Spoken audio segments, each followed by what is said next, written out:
It's the only time so far that the Fed, in my view, has done something right.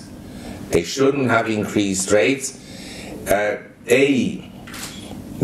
is a weakness in the US economy that is more persistent than what the statistics would show. The labor market, yes, the number of people has increased that are in the labor market, but the labor participation rate is way down, and the quality of jobs has gone down very substantially. In other words, since the year 2000, the number of manufacturing jobs has gone down substantially, and the number of part-time jobs has gone up substantially. And I believe they will go to QE4, but they will only go to QE4 once the conservative forces in America lose 20–30% on their stock portfolios. Then they will also say, yeah, let's do more money printing. Government statistics are highly unreliable. And in my view, the Chinese have really learned one thing from the US, is how to manipulate statistical data. And Chinese growth at the present time is nowhere near 7%.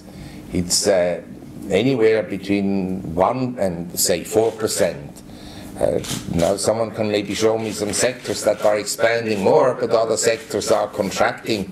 As I said, because of demographic changes, I believe that long-term growth in China will be now around 4–5%. But 4–5%, and in India, if they can grow at 4–5%, is a huge growth rate in the long run.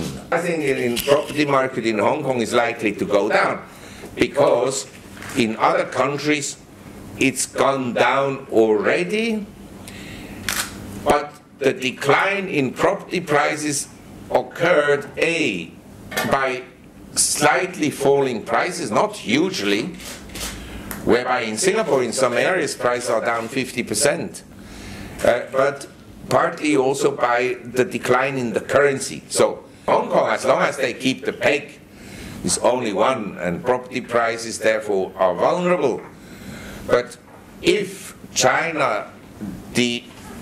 if the Chinese currency weakens further, if the yuan weakens further, and the economy performs poorly, and Hong Kong performs poorly, and property prices in Hong Kong start to go down in earnest, I think there'll be huge pressure on the government to lift the peg. Hong Kong dollar will not exist in the long run. It will vanish.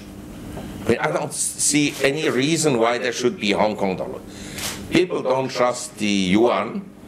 They can have US dollars here. Is it pegged? So what's the difference between a US dollar and a Hong Kong dollar?